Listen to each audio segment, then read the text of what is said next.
How's it going? My name is Alistair Mason. I'm going to discuss with you guys case 3-4 Franklin Industries whistleblowing.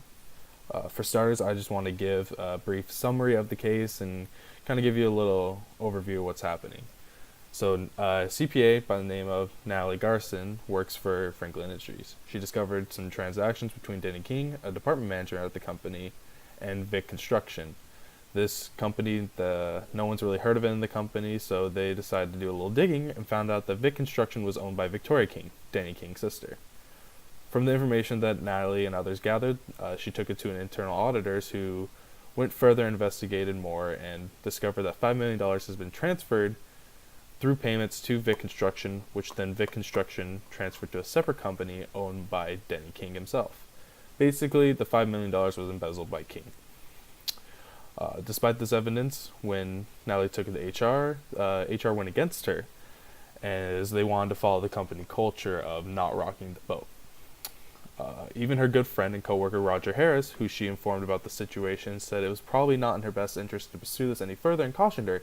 He knew that the CEO was on the board of directors, which in a publicly owned company should not be allowed, and the CEO held the majority of the power on the board. Basically, anything that the CEO wanted done, he got done. From this, there's a couple things that Natalie needs to do in order to decide how she wants to act.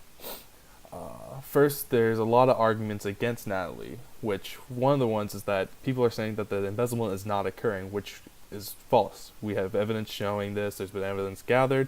So I believe that if she were to take this to some external auditors, or the company were to take it to external auditors, they could go in further and prove that something really is going on here.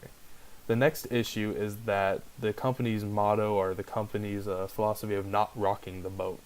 This is just a horrible company culture to have, as it is the duty of accountants to report fraud when found, no matter who or what it affects. This is not something that should be hushed along by anything because you don't want to ruin the company.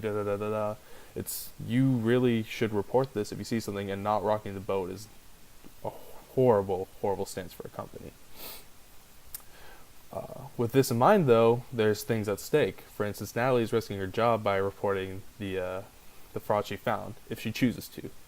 Also, the CEO and CFO, who have to sign off on the financials every quarter, are at risk because if they knew something about this fraud and were signing off on this could have huge legal ramifications against them. Obviously, another person at risk is Denny King because he's committing the fraud. He could see long-term jail time and the end of his career in general. Finally, some people that might be at stake is the external auditors that they currently have. If they were unable to catch this, they could catch some flack, as it's their job to find fraud, and this is something major that's been going on for about 7 months now. In the end, the strongest argument Natalie could just give to those who are opposed to the idea of reporting is that it is both illegal and unethical to withhold any information concerning no fraud that is going on. It can have a huge negative effect on the company, and in general just could put them into a death spiral similar to what we have seen with Arthur Andersen. So with this in mind, Natalie should report this. However, would she be qualified under the Dodd-Frank Act that the SEC has? She should, in fact, be qualified. The Dodd-Frank Act states that Natalie has a duty to report any fraud she found as an internal auditor of a public traded company. After she reports it, and if the company doesn't do anything for the next 120 days, she could actually receive the reward from whistleblowing under the Dodd-Frank Act. But even if she has to take some risk, in the end, I believe that Natalie should and would hopefully report this to the SEC and put an end to this fraud that's been going on for 7 months. Thank you for your time, and have a nice day.